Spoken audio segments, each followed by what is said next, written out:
J'ai acheté mon troisième appartement cash à Riga, en Lettonie, il y a de ça quelques mois et je l'ai fait en 30 minutes pour signer sans quitter mon salon à Maurice, sans me déplacer. Et il y a plus d'une dizaine d'investisseurs de mes groupes privés qui ont aussi suivi et acheté dans le même immeuble. Je vais donc vous parler de ce troisième achat dans cette vidéo. Si tu es investisseur, que tu as potentiellement déjà de l'immobilier en France, ou que tu souhaites t'en séparer pour pouvoir investir à l'étranger, que tu as déjà du patrimoine, des revenus qui sont substantiels, je pense que cette vidéo va t'intéresser, notamment si tu as touché aux affres de l'immobilier en France avec la fiscalité lourde, la surprotection des locataires, les couches administratives et fiscales qui n'arrêtent pas de s'accumuler. Voilà, là dernièrement encore une fois, on a eu maintenant l'obligation de faire un DPE pour de la location courte durée en Airbnb. Ça ne finit jamais. La flat tax qui a augmenté là à 31,4% ou 31,8%, je me souviens plus. Enfin, j'ai noté le chiffre de toute manière dans mon mind map de présentation puisque, bah voilà, si vous me connaissez et que vous me suivez depuis un moment sur ma chaîne, vous savez, je fais beaucoup de mind map. Donc, on va regarder tout ça ensemble et je vais vous expliquer le déroulé, comment ça s'est passé pour ce troisième achat fait entièrement à distance. Et voilà, on va faire un bilan sur mes trois investissements, dont le premier maintenant date déjà d'il y a 3 ans. Et donc on va voir tout ça ensemble, je vais réduire ma tête. Ce que l'on va voir donc dans cette vidéo, tac, je dézoome mon mind mapping. Le contexte est pourquoi j'ai acheté à Riga en Lettonie avec des chiffres à jour par rapport à l'évolution du marché. Le détail du troisième projet, donc du troisième achat. Le déroulé, comment ça s'est passé comme ça à distance, la temporalité, ça a été vraiment très rapide. On est à milieu là aussi de la temporalité française, très appréciable, puisque j'ai commencé à pouvoir encaisser mes loyers quasi immédiatement. Je vais parler bien sûr des risques que j'ai identifiés, des avantages que je vois avec ces investissements en immobilier, donc à Riga en Lettonie. Mon expérience avec Life Invest, qui est la société avec mon ami Romain Armateo qui m'accompagne depuis le début dans mes investissements comme ça à l'étranger. En tout cas, quand j'achète en dur, ils m'ont accompagné sur mes investissements à Riga en Lettonie et aussi sur mon investissement que j'ai effectué, c'était en novembre où j'ai acheté un appartement cash aussi à Abu Dhabi pour 450 000 dollars. Aussi, c'était Romain qui m'a accompagné sur ce sujet. J'en ferai une vidéo prochainement. Je donnerai les chiffres des trois appartements où j'ai préparé un petit tableau récapitulatif à vous présenter, avec aussi l'évolution notamment des loyers qui ont été augmentés sur les appartements en question. Et voilà, et donc on va attaquer cette vidéo. Alors qu'est-ce que je m'étais noté sur la partie introduction? Voilà, pour qui? Voilà, c'est ceux qui cherchent du rendement sans se prendre la tête. Moi, c'est vraiment l'immobilier comme je l'aime là-bas à Riga. C'est l'immobilier sans prise de tête. J'ai toujours une maison dans le sud de la France qui est en location Airbnb.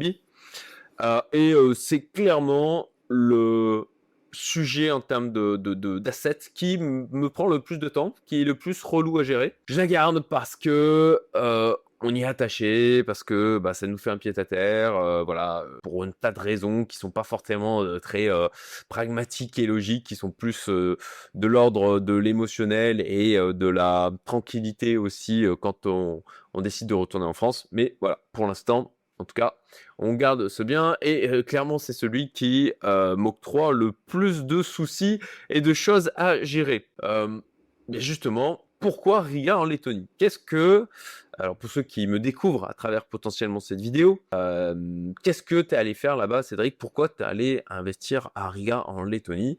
Il y a Yon, un membre de ma communauté Youmento et aussi de mon Mastermind Elite Investors, qui a investi lui aussi à Riga au même moment que moi. Il a fait partie de plus de la dizaine d'investisseurs, je ne sais plus combien il y en a, mais au moins, on a acheté ensemble au moins une vingtaine d'appartements dans cet immeuble. Et il me disait que voilà, dans son entourage, il y a des gens qui le regardaient avec des gros yeux en mode mais qu'est-ce que tu fais? c'est très bizarre, c'est même suspicieux voilà, d'aller acheter comme ça de l'immobilier à l'étranger. Et voilà, je vais vous expliquer pour quelles raisons. Alors avant, un petit rappel sur qui je suis. Alors ceux qui me connaissent, hein, vous pouvez passer.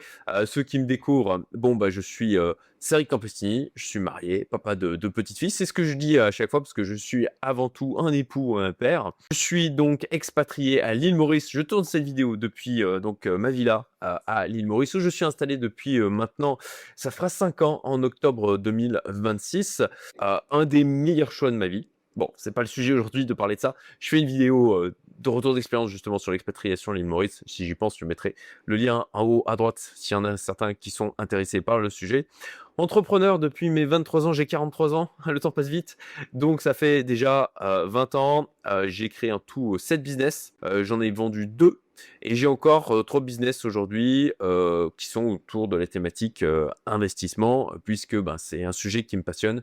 J'investis ben, justement dans toute classe d'actifs, la bourse, les startups, fonds de private equity, search fund, immobilier bien évidemment, avec voilà, une foncière en France, comme je disais, j'ai une grosse villa dans le sud de la France, des club deals que j'ai organisés ou auxquels j'ai participé au Royaume-Uni, Dubaï, en France aussi, puis l'immobilier physique, comme je l'ai évoqué, voilà, l'immobilier en Lettonie, l'immobilier à Abu Dhabi, de l'immobilier en France, des cryptos, bien évidemment, ça aussi, ceux qui me suivent depuis longtemps, vous savez que bah, j'ai fait pas mal d'argent sur ce marché, et puis aussi de la dette privée, donc globalement, tout ce qui génère du fric avec du fric, moi ça m'intéresse, c'est un sujet qui me passionne, c'est dans cette philosophie aussi que je fais des vidéos sur ma chaîne où je partage concrètement ben, ce que je fais, mes aventures en tant qu'investisseur. Et j'ai créé des business où je regroupe des gens qui veulent aussi investir, qui s'intéressent à cette thématique, qui ont compris que c'était une compétence qui était indispensable à avoir. Voilà, c'est fini l'époque où on n'a pas par État qui gère tout et qui le gère à peu près correctement. Là, aujourd'hui,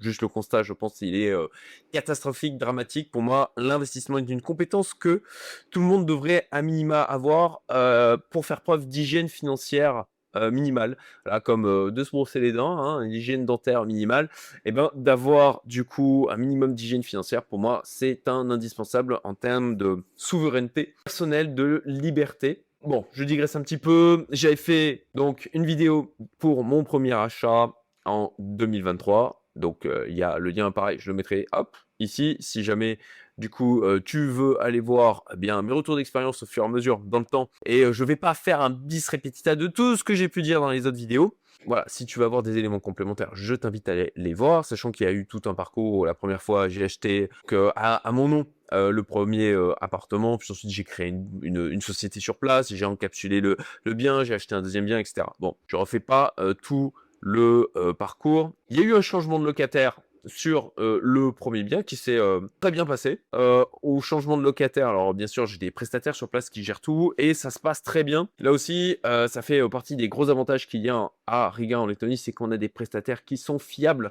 Mon Dieu que c'est devenu difficile de ce côté-là en France, même si j'ai quelqu'un qui gère plutôt bien les choses au niveau de la conciergerie Airbnb avec laquelle je travaille en France. Voilà, à Riga, à tout niveau, je suis impressionné par la fiabilité, la qualité et même d'en avoir plus que ce à quoi je m'attends. Ça, c'est un truc auquel j'étais plus habitué, voilà, et c'est extrêmement appréciable. Ça fait partie des avantages qu'il y a à investir là-bas. Il y a eu donc des réparations qui ont été prises en charge directement sur la caution. Là aussi, tout a été géré. Et puis, une augmentation des prix de l'immobilier depuis mon premier achat où voilà, il y a un plus 1%. On n'a pas changé le prix, j'y reviendrai dessus, du loyer sur ce bien, même si d'ailleurs on pourrait potentiellement le faire maintenant. Mais voilà, j'en parlerai sur notamment le second achat. Donc je refermais un petit peu mon mind map, voilà, pour que ça soit un peu plus visible. Le second achat donc en 2024, là aussi, changement de locataire avec un départ précipité. La personne était d'origine ukrainienne et elle est partie d'un seul coup, sans faire de préavis. Donc la totalité de la caution a été retenue. Il y a eu des travaux d'entre-deux parce que, à l'époque, j'avais acheté le bien et j'avais gardé le locataire qui y avait dedans. Donc, donc ce qui était plutôt pratique parce que, j'avais, directement, du rendement qui était généré. Et en l'occurrence, bah, il y a eu, quelques travaux et ça a été, bah, une magnifique expérience dans le sens où, voilà, je crois que j'ai mis le lien, voilà, ils m'ont envoyé, là aussi la société en charge de gérer, donc Life Invest, m'a envoyé les améliorations qu'ils voyaient au niveau du bien. Donc là-dessus, j'ai eu, comme, vous pouvez le constater là, le détail de ce qu'ils voyaient en termes d'achat à effectuer. Voilà, le prix, total, donc avec, les installations, la mise en place, donc bah, pas très cher, hein, 1 147 €, c'est quand même pas, fou et ça a permis, d'augmenter le loyer de plus 17,9%. Sachant qu'à la base, ils m'ont dit: «Ben, voilà, on fait, tels travaux et on pense augmenter le loyer de plus 10%». Moi, j'ai dit: «Ouais, OK, allez-y» et en fait, au bout de 15 jours, j'ai eu la surprise d'avoir un retour, plutôt que à vrai dire, ce qui était, ce que j'ai anticipé, hein. Ils m'ont dit: «Ben, voilà, tous les travaux sont faits, tout est nickel, voilà les photos et on a déjà trouvé un nouveau locataire» et en fait, on n'a pas fait une augmentation de plus 10%, mais une augmentation de plus 19,9%. Voilà, c'est le genre d'expérience que je vis avec mes investissements en Lettonie qui sont pour moi, c'est l'immobilier comme je l'aime. Voilà, l'immobilier où ça me prend pas la tête, l'immobilier où ça fonctionne, l'immobilier où on a des prestataires qui, tiennent la route, de l'immobilier où on n'a pas une myriade de couches administratives, compliquées, de l'immobilier où on a une fiscalité qui est faible, ça aussi je vais revenir dessus. Et donc, justement, pourquoi j'investis à Riga en Lettonie? Je vais vous détailler tout ça, donc partie qui est assez importante ici. Déjà, fuir l'insécurité fiscale et administrative. Alors, je suis absolument conscient que je me coupe du fameux effet de levier français. Je salue Fouad, qui est un membre de ma communauté privée Youmento, Fouad Berlin, de son alias, du podcast 10 millions, qui lui ne jure que par l'effet de levier dans l'immobilier.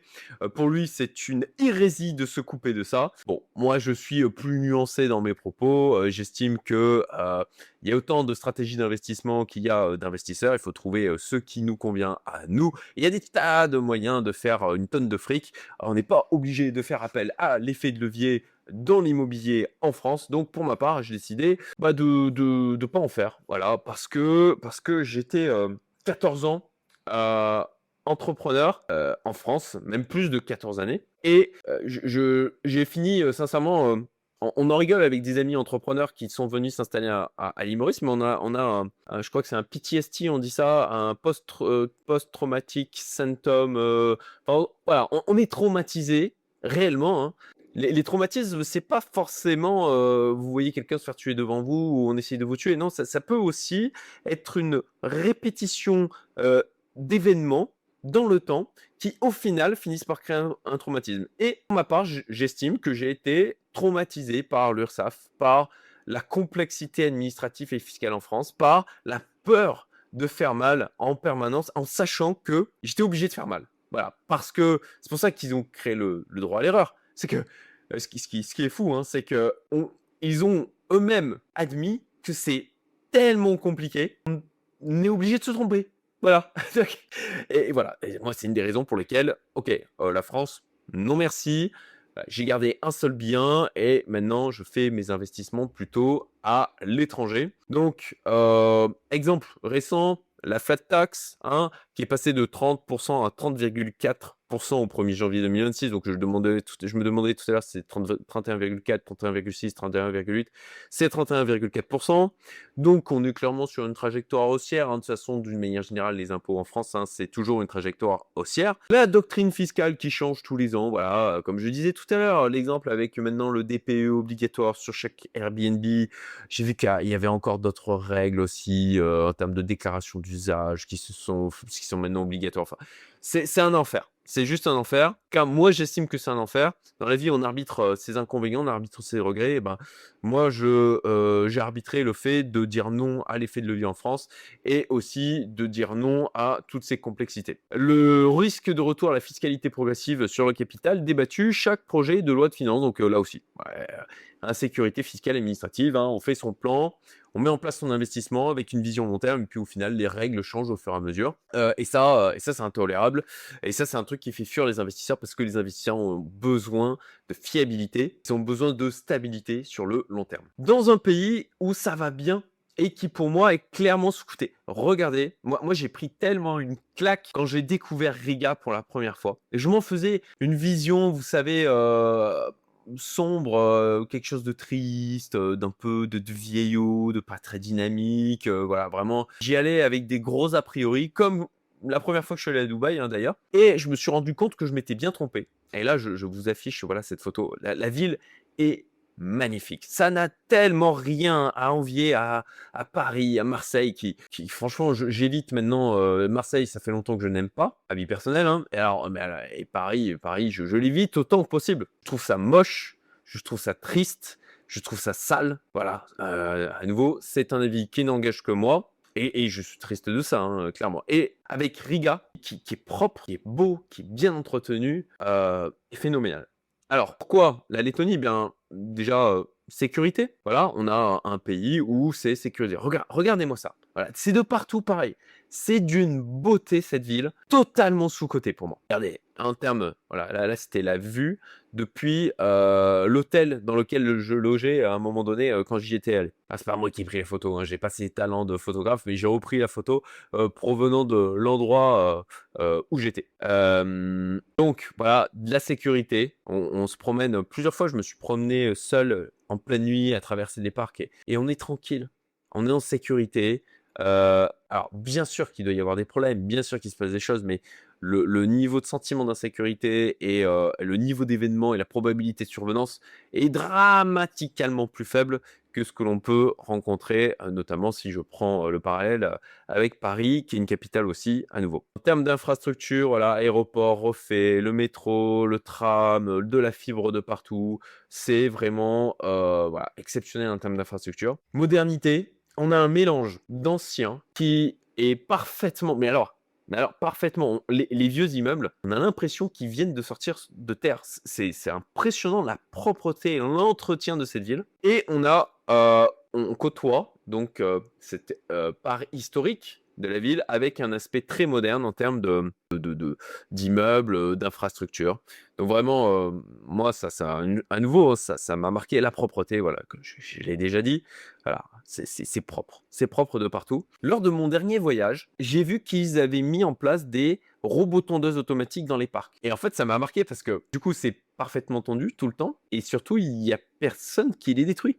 Imaginez la même chose à Marseille, je me rappelle, quand je vivais encore en France, quand ils avaient mis en place le tramway, qu'ils avaient mis de la pelouse au niveau du tramway, les gens volaient la pelouse. Voilà, des robots tondeuses. Je sais pas, hein, peut-être que je me trompe, hein, peut-être que ça existe en France, mais moi, ça me paraît ubuesque d'imaginer la même chose en France. Donc du civisme, hein, je reprends par rapport à l'exemple que je donnais sur le robot tondeuse, le coût de la vie, 42% en dessous de Paris, et puis ça se voit aussi au niveau du coût des prestataires, ça n'a rien à voir. Notamment, bah voilà, quand vous voulez faire appel à un plombier, un électricien pour faire des travaux, vous avez des gens à un coût qui est bien plus faible, des gens qui sont fiables, qui font bien leur boulot, qui ont le respect des délais, qui ont le respect du travail bien fait, qui ont le respect des engagements. Bah, je pense pouvoir parler au nom, en tout cas, voilà, des investisseurs immobiliers que je côtoie dans mon entourage qui ont certaines difficultés, on va dire, à trouver des prestataires fiables aujourd'hui en France. Et en tout cas, pour ma part, peut-être que je sais mal les trouver, mais c'est le son de cloche que j'ai d'une manière générale. Et voilà, c'est mon retour terrain après 3 acquisitions et donc de multiples prestataires avec lesquels je travaille. En termes de valeur, voilà, le respect, ben, l'exemple à nouveau des robots tondeuses et puis le travail bien fait. Donc voilà, des valeurs qui me parlent, tout simplement. Une fiscalité faible et même, c'est important, hein, même pour les résidents fiscaux français. Voilà, je le redis, moi je suis à l'île Maurice, je suis résident fiscal mauricien. Je profite d'une fiscalité sur les gains en capitaux qui est extrêmement favorable puisqu'elle est de 0. Voilà.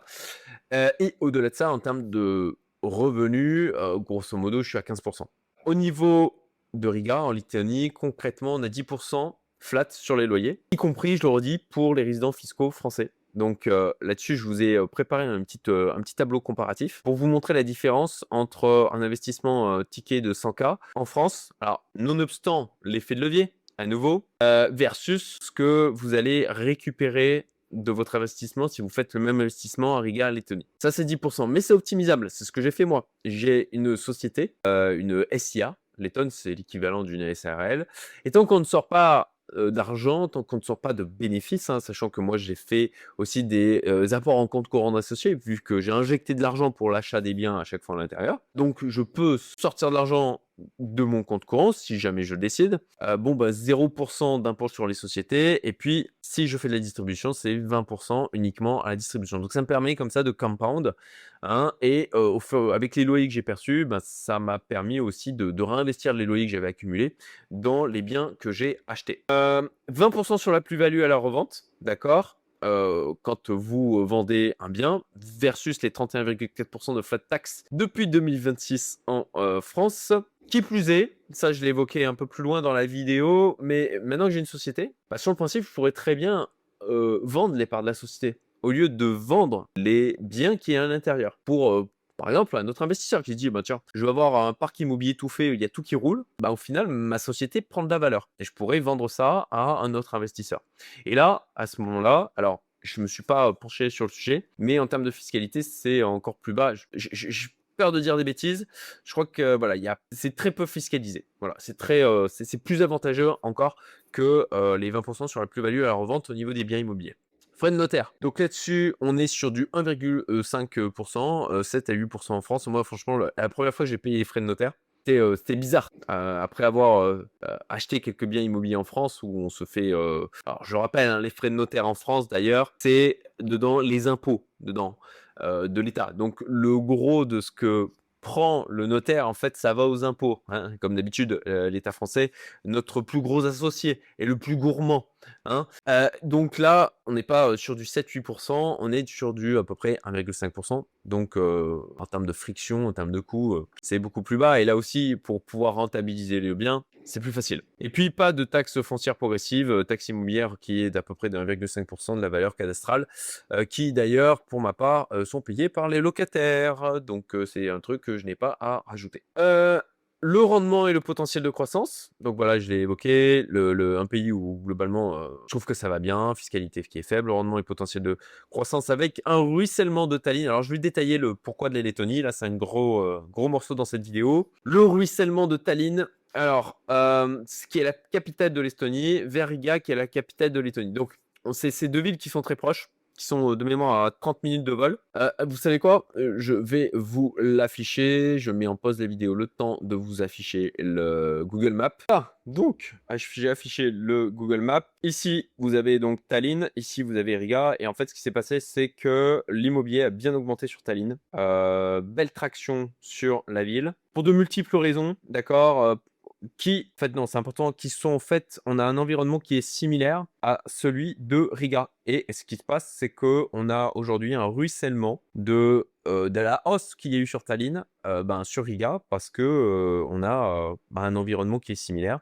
Donc, les raisons de l'attrait qu'il y a eu sur Tallinn se reportent aussi sur Riga, ou de la même manière, il y a des gens qui ont dit attendez, à Tallinn, ça a vachement augmenté. Attends, mais Riga, c'est tout aussi bien mais c'est 30% moins cher. Je vais plutôt aller à Riga. Voilà, c'est ce qui se passe actuellement. Donc, je reviens sur mon sujet du ruissellement. Voilà. Même modèle donc de EID, où en fait le niveau de modernité des infrastructures, où tout peut se faire en ligne, avec des infrastructures qui sont équivalentes, sauf que voilà, prix moyen à Riga est de 912 € du mètre carré, 30 à 40% moins cher que Tallinn. Ce que je disais juste avant. La Lettonie, évolution des prix. Donc là, c'est nationaux, hein. Eurostat, Trading Economics.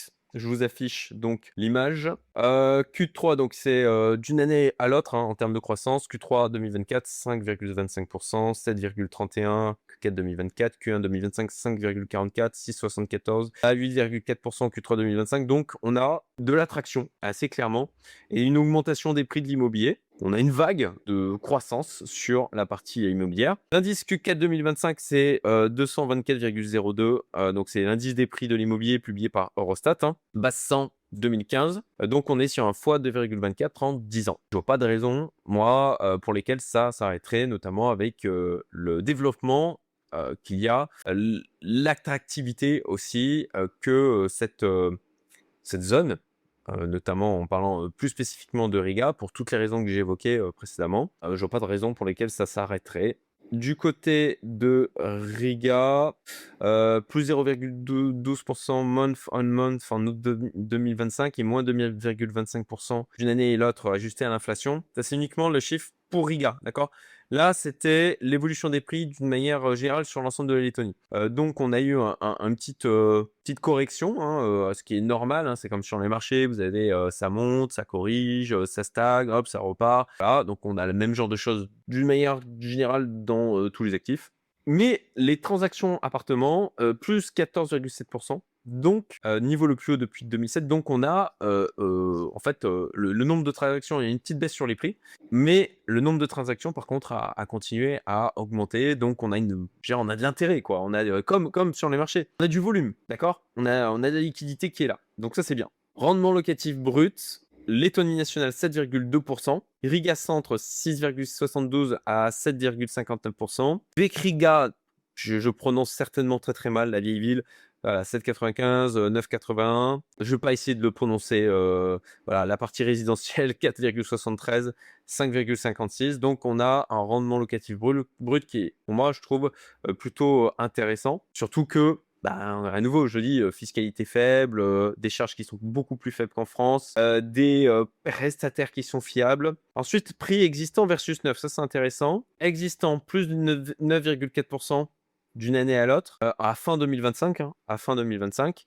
Donc les biens rénovés captent la prime, le neuf plus 3,8% seulement. Ça c'est intéressant, c'est que les biens déjà installés ont une croissance en termes de prix plus importante que sur la partie neuf. Et alors, d'un point de vue plus macro, PIB par habitant, 26 000 $, donc c'est donné du FMI. Comparatif dans les pays baltes, Estonie 32 800 $, Lituanie 30 800, Lettonie donc 26 000 approximativement dollars, donc 25% de marge de rattrapage. C'est-à-dire qu'il y a du potentiel, à nouveau, par rapport à leurs voisins directs. Croissance du PIB, plus 1% en 2025, plus 1,7% en 2026, plus 1,9% en 2027. Donc là aussi, on voit un certain dynamisme par rapport à bon nombre d'autres pays en Europe. Les salaires en hausse, donc ce qui vient renforcer la demande locative. Et puis membre de l'Union européenne, de l'OTAN, zone euro depuis 2014, ça c'est un élément que je vais réévoquer avec ceux qui me disent « Ah mais attention, la Russie à côté, tu auras plus qu'à pleurer quand tous tes immeubles et tes appartements ont été détruits. » Je reviendrai sur cette notion de risque un peu plus loin dans la vidéo.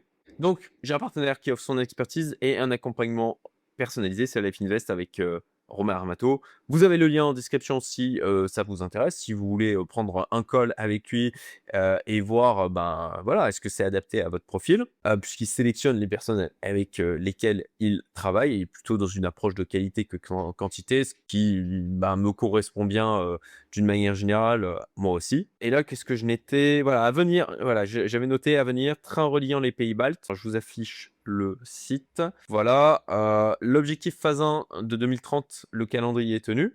Donc ça, c'est bien. Ça va aussi créer du dynamisme au sein donc des infrastructures au sein, au sein du pays, au sein des différents pays, puisque c'est les pays baltes, hein. Et puis des développeurs internationaux qui investissent. Ça aussi, je trouve que c'est quelque chose de très positif, avec juste l'exemple de Riga Waterfront. Moi, je me rappelle quand j'y étais allé en novembre 2024, où j'avais vu, mais qu'est-ce qu'ils sont en train de faire là? C'est quoi cette énorme portion en bord de rivière ou de fleuve, je me souviens plus si c'est fleuve ou rivière, où c'est en train de construire. C'est un investissement total de 3 milliards, 590 hectares d'aménagement.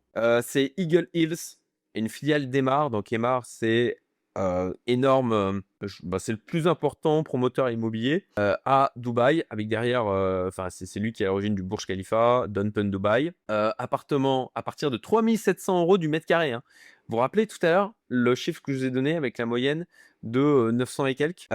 Club résidence 3 900 à 5 300 € du mètre carré. Voilà, le prix normal, ce que je vous disais, 912 € le mètre carré à Riga. Donc, s'ils vendent à ce prix-là, ils sont pas débiles. Ils vendent à ce prix-là parce qu'il y a des gens qui achètent. Et ça, c'est positif à nouveau, pour l'environnement, pour la ville, c'est que bah, ça va venir tirer globalement les prix vers le haut. Donc voilà les raisons pour lesquelles j'ai décidé d'investir à Riga en Lettonie. Je vais passer maintenant à la partie détail du projet du troisième achat. J'aurais investi à Riga en Lettonie donc pour la troisième fois. Comme j'ai dit, encore une fois, un achat cash, pas de prêt bancaire, même si, voilà, maintenant que je constitue un track record avec la société que j'ai constituée du coup en Lettonie, avec les loyers qui sont perçus, bon, ben, l'objectif à un moment donné, c'est de faire de l'effet de levier bancaire là-bas en utilisant donc les assets déjà présents et en les mettant en collatéral, en hypothèque. Même immeuble donc que la dernière fois au niveau de mon achat, que le deuxième achat. Donc je vous le montre, voilà l'immeuble en question. Alors on a l'impression que c'est une fausse image, mais non, non, c'est une vraie image. Là on le voit aussi sous un autre angle. C'est d'ailleurs c'est l'image que j'ai mis ici. Voilà comme vous le voyez. Donc en fait c'est du carrelage mis tout sur la surface de l'immeuble. Il est très beau, vraiment très beau, très propre. Voilà, hyper clean, moderne, bien situé. Le tramway juste à côté, sur le trajet des étudiants, vraiment très bien. Plusieurs membres de mes groupes privés qui ont investi dans le même immeuble. On est donc copropriétaires. Je ne sais pas exactement combien il y en a. Je sais qu'il y a eu plus d'1 million d'investissements de la part des membres de mes clubs privés. Alors, j'ai pas le détail exact, quoi, mais c'est Romain qui me l'a dit. On doit être sur au moins une vingtaine de biens qui ont été achetés, vraiment au moins, et plus de 10 investisseurs, ça c'est sûr. Parce que juste là, sur l'opération que j'ai faite donc en 2025, donc c'était en août 2025, j'ai mis du temps pour faire la vidéo, j'avais d'autres sujets, et puis je voulais bien la structurer. Ça demande du travail de préparer une vidéo comme ça. Eh bien, il y en a 7 qui m'ont suivi et qui, au même moment, du coup, on a acheté plusieurs appartements, ce qui a permis d'ailleurs ce que j'avais appelé une task force à l'époque. L'objectif, c'était de se regrouper et de pouvoir, du coup, négocier ce qui a été négocié. Je ne me rappelle plus le pourcentage qui a été négocié sur l'ensemble des biens pour diminuer le prix d'achat pour tout le monde. Et bon, bah, globalement, c'est ce que je fais dans tous mes business, c'est que je nous regroupe, voilà, je regroupe des investisseurs autour de moi, ce qui me donne plus de puissance, qui nous donne plus de puissance pour aller négocier, accéder déjà à des opportunités auxquelles on n'aurait pas accès habituellement et donner plus de force aussi pour négocier de meilleures conditions d'accès aux opportunités. Donc c'est exactement ce qu'on a fait là aussi avec succès. Ma société donc sur place a été utilisée pour l'achat puisqu'elle a été constituée en novembre 2024 et puis du cash que j'ai injecté dans la boîte pour pouvoir faire l'achat. L'appartement en question, voilà, studio de 24,7 mètres carrés, de plein pied. Voilà, j'en ai un autre où il y a une mezzanine, très jolie aussi. Enfin là, en l'occurrence, vous allez voir les photos. Il est dans son jus. Je l'ai acheté en l'état. Je n'ai pas fait de travaux ni quoi que ce soit. J'avais déjà un locataire qui était présent, donc au final, hop, j'ai pris la continuité. Mais avec une augmentation du loyer. Voilà, locataire présent d'ailleurs, c'est une société qui loue, qui ensuite le sous-loue de son côté. C'est un travailleur de la boîte.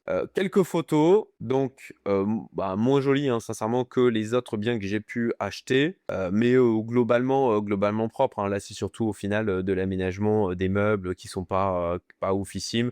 Mais quand je changerai de locataire, à ce moment-là, on fera des travaux. Ce sera l'occasion d'ailleurs d'augmenter le prix, tout simplement. Voilà, avec la salle d'eau, les toilettes, voilà, tout ce qu'il faut.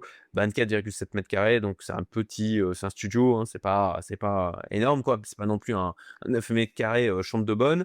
Et puis, une vue qui, il n'y a pas de vis-à-vis. Voilà, une vue qui pas désagréable, je trouve, de mon côté, orientée ouest. Et donc le prix, tout compris, 47 519 €. Donc bon, c'est un petit ticket, voilà, ça a rien à voir avec, au final, avec l'appartement que j'ai acheté à Abu Dhabi, j'aurais pu en acheter à peu près 10 comme ça. Donc voilà, petit ticket, c'est plutôt abordable. Et c'est d'ailleurs ce qui est apprécié parce que ça permet pour les investisseurs d'expérimenter le truc sans prendre des risques qui sont démentiels. Voilà, forcément, le niveau de risque du côté d'Abu Dhabi avec 450 K investis directement en cash, voilà, c'était on va dire un peu plus anxiogène, on va dire, puisqu'il y a eu quelques péripéties, mais j'en parlerai dans une vidéo à venir. Le loyer, donc 275 € à 300 €, donc directement, plus 9% d'augmentation et puis 0 vacances locatives. puisque c'était le locataire qui était déjà en place. Puis comme d'habitude, l'accompagnement de Life qui était merveilleux, extrêmement appréciable quand on a l'habitude de gérer, d'être en lead, d'être, on va dire, pris en main et d'être guidé. Voilà. Donc, un groupe WhatsApp avec tous les interlocuteurs, chapeauté par Life Invest avec les échanges en anglais, qui est absolument pas un problème aujourd'hui, surtout à l'ère de l'IA. Hein, facile de traduire, même si bon, l'anglais ne me pose pas de problème, fort heureusement. L'idée, voilà, vraiment, comme je disais, pas à pas. Il y a il a un vrai talent pour ça. Romain Armato, donc dirigeant de Life Invest, mon ami et qui m'a accompagné sur ces différents investissements pour fournir une expérience de grande qualité auprès des investisseurs. Un drive hyper bien organisé, voilà, on retrouve toutes les informations associées, nickel, mis à jour régulièrement. Et puis à nouveau, je vous le dis, si c'est le genre d'opération qui vous intéresse. Maintenant, donc, du côté de Romain, il maîtrise en termes de marché l'Estonie, la Lettonie, et puis maintenant les Émirats Arabes Unis, où moi j'ai fait une opération, mais il y a d'autres personnes de mes groupes privés qui ont aussi fait des opérations avec lui aux Émirats Arabes Unis, et avec qui ça s'est bien passé. Donc maintenant, le déroulé, comment ça s'est passé, cet achat à distance?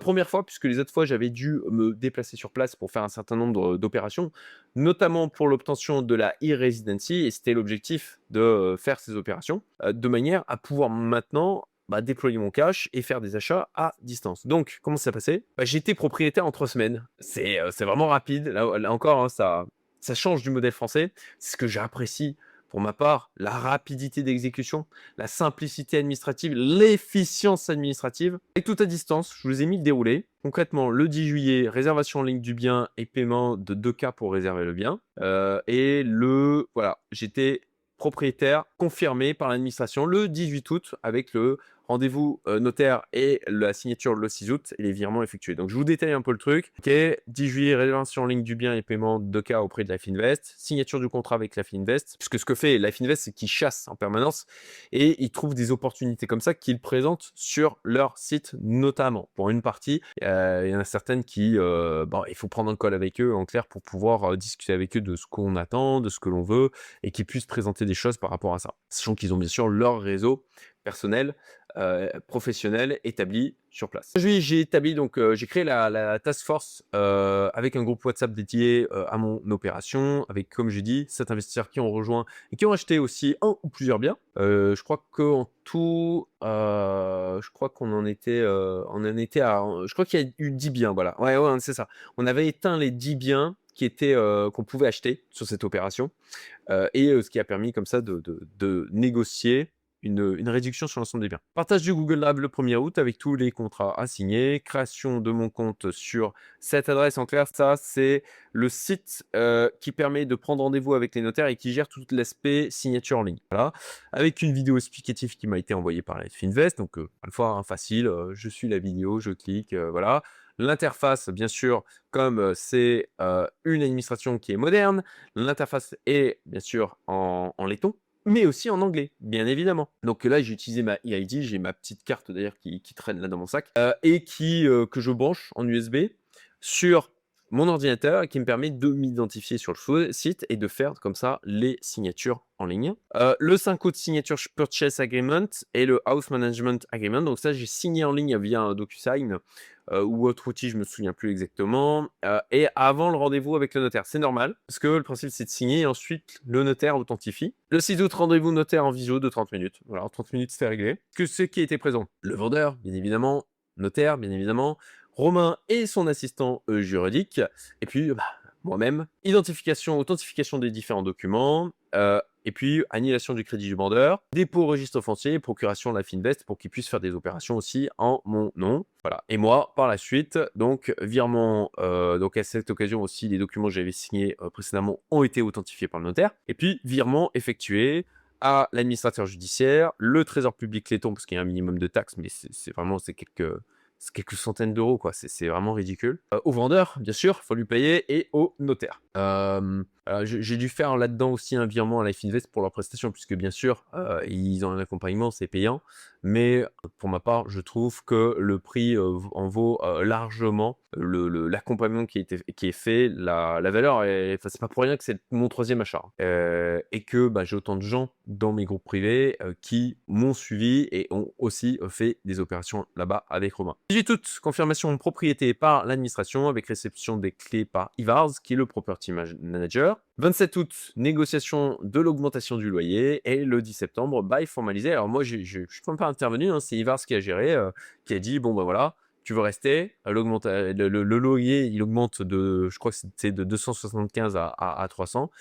T'es OK avec ça? Oui, je suis OK avec ça. Bon, bah OK, voilà. Bail formalisé pour 1 an jusqu'au 31 août 2026. Et puis 15 septembre, voilà, nouvelle police d'assurance pour le bien contractualisé. Voilà pour le déroulé. Je vais passer maintenant à la partie risque, puisque, bah, comme tout investissement, il y a des risques. Et ça, il s'agit de faire le travail sur chaque investissement, d'identifier les risques et bah, de décider en conscience. Est-ce que j'accepte ces risques? Est-ce que je suis confortable avec ça ou pas? Donc, premier risque, que les gens me disent depuis des années maintenant en permanence, ah les gars, avec la Russie, tu vas de moi faire le malin parce que quand la Russie va envahir la Lettonie, il va détruire tous tes appartements. Enfin, bon, guerre avec la Russie, ok, d'accord. Ukraine, Russie, bon. Le truc, c'est que la Lettonie, c'est pas l'Ukraine, sont dans l'OTAN depuis 2004, en Union européenne depuis 2004, zone euro depuis 2014. Je sais plus pourquoi j'ai noté UE 2004. Ouais, excusez-moi, je me rappelle plus. Ah bah oui, non, c'est ça, UE 2004, mais zone euro, voilà, zone euro depuis 2014. Donc, je pense que c'est par rapport à la devise. Le risque est déjà pas excès pour moi. Et c'est pour ça que Riga est 30-40% sous Tallinn et Vilnius. Si on juge la décote excessive versus le risque réel, c'est ce qu'on fait en tant qu'investisseur.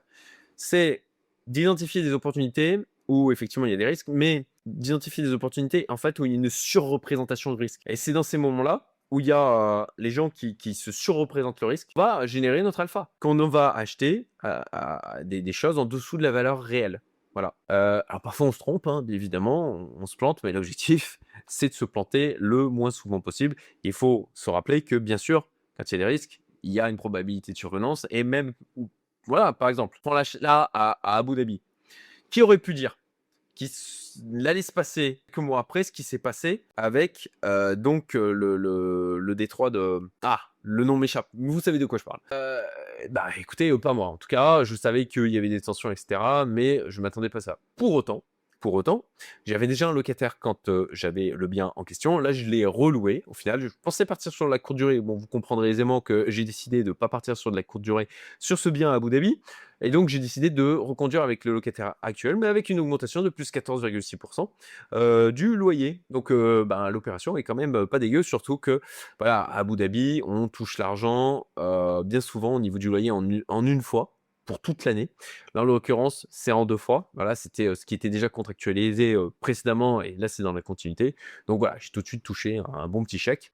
Et dans 6 mois, j'en toucherai, enfin un chèque, un virement, un deuxième. Donc voilà. Moi, j'estime une surreprésentation du risque. Et même s'il y avait une guerre avec la Russie, alors déjà, s'il y a une guerre avec la Russie, pour moi, le risque, il n'est pas cantonné à la Lettonie, hein. À ce moment-là, ça va contaminer l'ensemble d'Europe, hein. C'est un problème qui va pas juste être à Riga, en Lettonie. Alors peut-être que en termes de probabilité de dommages, etc., c'est peut-être c'est plus élevé, assez logiquement, vu qu'il y a la frontière. Mais pour autant, est-ce qu'il y a zéro risque par rapport à ça en France, en Allemagne, autres pays en Europe? Moi, j'estime que non. Juridique et réglementaire, en termes de risque juridique et réglementaire, voilà. Convention fiscale France-Lettonie. Alors là, je parle par rapport aux résidents fiscaux français, dans le sens où il y a une convention fiscale qui ben, vous permet... D'ailleurs, punaise, j'ai complètement oublié d'aller faire la comparaison des investissements France versus Lettonie. Bon, je finis avec les risques et je vous montre ça. Hyper important. Convention fiscale France-Lettonie qui pourrait évoluer. Donc, à nouveau, je parle avec les résidents fiscaux français. C'est une possibilité. Bon, je pense pas que c'est pas un truc qui est facile. Je pense qu'il y a d'autres priorités. Le régime SIA Letton où c'est 0% d'impôt sur les sociétés, comme moi ce que j'ai mis en place, qui pourrait peut-être être mis en cause à un moment donné, où ils disent bah, au final on va mettre un peu d'impôt sur les sociétés. Augmentation des taxes locales aussi, voilà. C'est ce que je vois en termes de juridique et réglementaire. Alors, là, c'est pas tous les risques exhaustifs, hein. J'ai listé pour moi les plus les plus saillants. Liquidité pour la revente, bah voilà, ça c'est une incertitude hein, dans le niveau de liquidité à la revente, ça fluctue, on voit en France aussi, ça fluctue en fonction des périodes, en fonction des niveaux des taux d'intérêt, etc. Sachant que bon, en France, le marché est un peu particulier. Bon, moi, j'ai un atout aussi. Ce que je vois comme un atout, c'est que j'ai la SIA que j'ai constituée. Ou à un moment donné, je l'évoquais, je crois tout à l'heure, je pourrais très bien céder les parts, céder la SIA en totalité, ce qui fait une optimisation fiscale et qui pourrait intéresser un investisseur qui se dit bah écoute, j'ai un truc qui fonctionne, là, j'ai pas tout le taf à faire, bah je rachète la boîte. Risque démographique ou vendre, bien sûr, chaque appartement. Donc ça offre des options et j'aime quand j'ai des options. Risque démographique long terme, alors ça aussi, c'est un truc qu'on m'a dit, ouais, population en déclin, moins 15% depuis 2000, moins 1% en un an, par an, pardon. Bah, Riga concentre aujourd'hui la croissance, ça reste la capitale, et puis on afflux d'étudiants étrangers, plus 10 000 par an, plus des expatriés, des nomades digitaux, voilà. Tallinn et l'Estonie a attiré. Moi, j'ai plusieurs personnes qui étaient installées à Tallinn en Estonie, qui ont migré vers Riga en Lettonie pour toutes les raisons que j'ai évoquées précédemment. Gestion à distance, bah voilà, c'est un risque, même si j'estime aujourd'hui l'avoir fortement diminuer puisque j'ai créé un cluster d'investisseurs. Ça nous donne une force de frappe, ça nous donne la possibilité d'échanger, de se donner les bons tuyaux, de se donner les bons contacts, voilà. Et puis ça fait maintenant 3 ans, j'ai un fonctionnement sur place qui a été éprouvé, avec des changements de locataires, avec des dégâts qui a été faits à un moment donné dans un appartement, qui ont été couverts par la caution, qui ont été gérés par le prestataire local. Voilà, tout s'est très bien passé. Et en fait, quand ils venaient me solliciter, c'était pour des choix. C'est dire, voilà, il y a tel truc, ok, on peut faire ça, ça ou ça. Qu'est-ce que vous choisissez? Et j'aime quand on vient me voir avec des problèmes, avec aussi des solutions, où j'ai juste à trancher. Les avantages que j'y vois. Donc, bon, voilà, fiscalité ultra favorable, hein, quasi unique en UE. Ah, justement, la comparaison, j'ai oublié de vous le faire. Donc, ce petit tableau, voilà, j'espère que ça va pas être trop petit. Je vais essayer de zoomer là, ça sera mieux. Ok, hypothèse, ticket d'investissement 100 000 euros, loyer brut annualisé modélisé 8 900 euros, soit 8,9% de rendement brut. Voilà, source fiscalité FR, service public, puis source fiscalité lettonne, State Revenue Service Latvia, plus convention, France et Lettonie. D'accord. Comme toujours, je ne suis pas conseiller fiscaliste. D'accord. Je ne suis pas avocat fiscaliste. Je vous donne mon calcul. Ok, à vous de faire vos devoirs et d'aller vérifier ces informations avec un avocat fiscaliste qui, lui, dont c'est le métier. Mais en tout cas, à nouveau, j'ai de multiples investisseurs dans mon entourage qui ont appliqué ces principes et qui l'ont mis en place et qui ont pu l'appliquer au terme d'imposition et donc expérimenter effectivement que ça se vérifie sur le terrain et le papier. Donc, France, location nue. Ok, revenu brut, on investit 100 000, d'accord? Pas d'effet de levier, etc. Je sais, l'avantage en France, l'effet de levier, patati, patata. Ok, là pour la comparatif, on dit j'injecte 100 000. Ok. Abattement de 30%, base imposable donc de 6 230 euros sur les revenus bruts, taux d'imposition de 62,2%. L'impôt est de 3 875 euros. Revenu net après impôt, ça fait plus que 5 025. Charges, alors là aussi, j'ai modélisé des charges par rapport au type de bien, etc.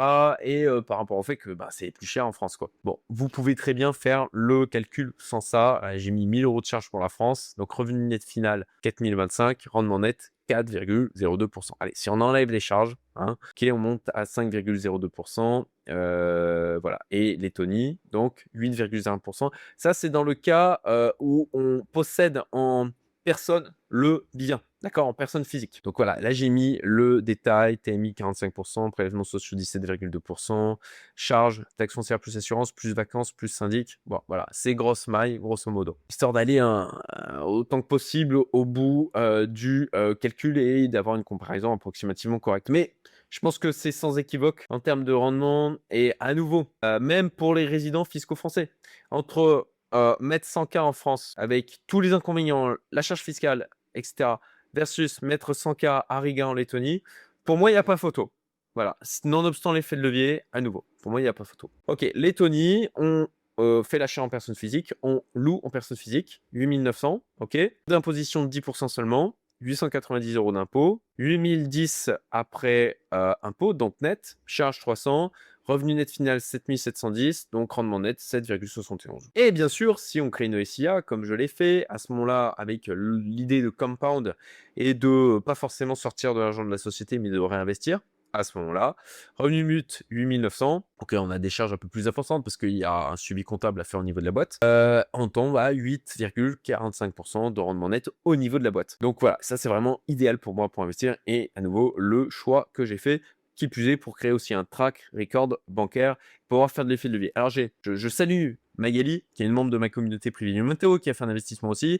Elle qui est une investisseuse en immobilier en France, qui donc a décidé de se diversifier à l'occasion de cette opération, et qui me disait que sa banque était prête à la suivre et à financer le bien en Lettonie, parce que c'était dans l'Union européenne. Donc voilà, j'ai été surpris, a été surpris aussi, mais il faut savoir que, a priori, c'est faisable. Après, ça dépend des personnes, des plans des cas.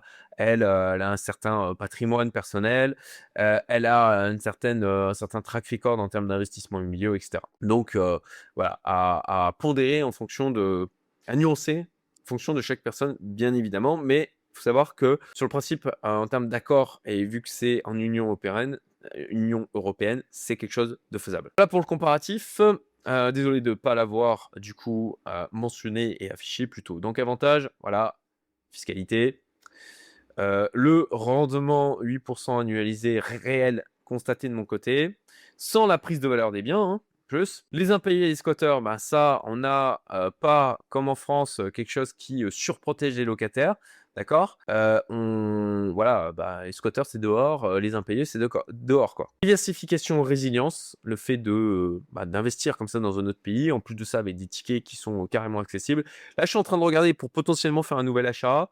Peut-être cette fois quelque chose de plus gros, un T2, T3, plutôt dans le centre de Riga, un truc peut-être à 150K, 200K, et de le mettre en location courte durée, peut-être pour y aller de temps en temps en famille, parce que vraiment Riga est magnifique, je veux y amener ma famille, leur montrer le lieu, surtout en particulier pendant l'été, où l'été il est plus doux qu'en France, et à nouveau, la ville est magnifique. Échapper à l'ogre qu'est l'État français, l'ogre voilà, qui n'est jamais rassasié, qui n'en a jamais assez, qui en veut toujours plus. Donc ça permet comme ça d'être protégé au final par cette convention fiscale entre la France et la Lettonie qui ne sera pas modifiée comme ça en un claquement de doigts. Un environnement administratif et fiscal stable et efficace, et ça, mon Dieu que ça change, mon Dieu que c'est agréable. Et si seulement à la rigueur, ils arrêtaient de toucher sans arrêt aux règles. En France, ça serait déjà un environnement qui serait bien plus propice aux investisseurs, aux entrepreneurs. Le ticket d'entrée accessible, je l'ai évoqué, et puis la sérénité globale. Vraiment, moi, mais quel bonheur d'avoir ces investissements aujourd'hui. Je m'enrichis et j'ai quasiment rien à gérer. Je n'en entends pas parler. Et c'est tellement, à nouveau, différent de l'expérience que j'ai eue en termes d'investissement immobilier en France ou de retours que me font les gens que je connais autour de moi qui sont investisseurs immobiliers en France. Après, voilà, il y a certains qui vont me dire oui, mais si tu investis dans l'immobilier commercial en France, c'est différent que ça. Certainement. Et même que à ce niveau-là, moi, j'en ai quelques-uns qui me remontent des problèmes qui ne sont pas piqués des verres. Mon expérience avec Live Invest, donc vous l'aurez compris, elle a été excellente. Il y a des problèmes parfois, mais c'est là où on reconnaît la qualité d'un prestataire, c'est qu'il y a toujours des problèmes. Mais c'est comment il réagit à ces problèmes, comment il les gère. Et jusqu'à maintenant, ça a été parfait. Structure établie depuis 2019, plus de 85 biens acquis, 300 000 euros de loyer cumulé qu'il gère et qu'il génère pour les investisseurs, clé en main, accompagnement vraiment haut de gamme, et puis skin in the game, puisque Romain a investi dans les mêmes immeubles dans lesquels nous, on a investi aussi. Et ça, forcément, on est copropriétaire, donc lui aussi, il est engagé à nos côtés. Ça, c'est un truc que j'aime d'une manière générale dans mes investissements. Alors, les 3 chiffres des appartements, rentabilité et coût. Alors, voilà un tableau. Pareil, je vais zoomer parce que sinon on va me dire ah, c'est trop petit. Je vais réduire ma tête. Voilà. Non. Hop. Donc, voilà les différents appartements. Donc, date d'acquisition, janvier 2023, novembre 2024, août 2025. J'ai un doute là sur janvier 2023. Je me rappelle plus exactement de la date, mais on s'en fout, c'était en 2023 et plutôt premier semestre. Surface, donc 35 mètres carrés, 20,9 mètres carrés, 24,7 mètres carrés. Voilà. Prix achat au mètre carré, donc voilà, 2023, c'était nickel. Il y a une augmentation du prix, hein, forcément depuis, 714 € du mètre carré, là un peu plus cher. De part aussi la qualité de l'immeuble, de l'emplacement, etc. Forcément, vous savez, au niveau du prix de l'immobilier, ça joue beaucoup. Prix bien négocié, 25 000, 36 000 et 39 000. Donc là, je vais me concentrer sur ce bien-là. Après, voilà, taxe, 595 € de taxe, 209 € de prix de notaire. La rénovation plus mobilier, donc on avait compté 1 000 €, mais au final, bah non, en fait, on les a pas faites pour l'instant puisqu'on a gardé le locataire. Mais c'est ce qui a été provisionné.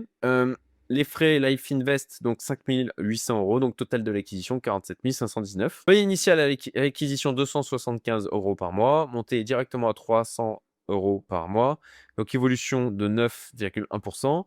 Là, on a augmenté le prix, c'était 280 € par mois en novembre 2024, 330 € par mois aujourd'hui, augmentation de 17,9%. Là, je suis à 380 depuis, alors c'est août 2023, hein. Ouais, ah mais non, ouais, non, c'était en début d'année parce qu'après il y a eu toute la phase de travaux et pour finir par la mise en location. Je crois que c'était pas janvier 2023, je crois que c'était mars, avril, un truc comme ça. En tout cas, je l'avais détaillé dans la première vidéo, dont j'ai mis le lien en haut à droite, voilà, je le rappelle. Loyer actuel, donc 380, on n'a pas fait d'augmentation. Et d'ailleurs, bon, pour l'instant, au prochain changement, c'est sûr, on augmentera. Frais de charge locative, voilà, vous avez tous les prix, 480 € par an, 100 € par an pour la comptabilité de la société, assurance habitation 53 € par an et la taxe foncière à la charge du locataire. Loyer annuel brut, donc 3 600 €, rendement annuel net, donc 6,24%. Sachant que, ben, moi, une fois que j'aurai récupéré le bien, que le locataire actuel sera parti, on fera quelques travaux et on pourra augmenter du coup le loyer et forcément le rendement net associé.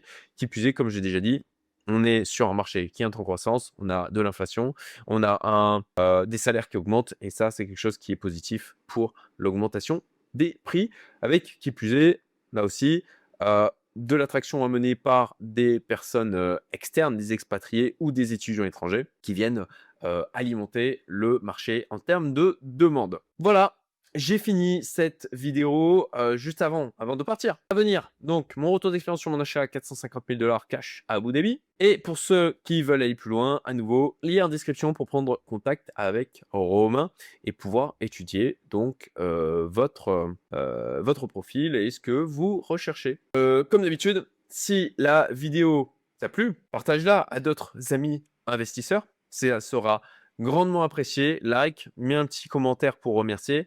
Ça sera sympa. Et bah, je vous dis à très bientôt pour de nouveaux contenus. Salut à tous.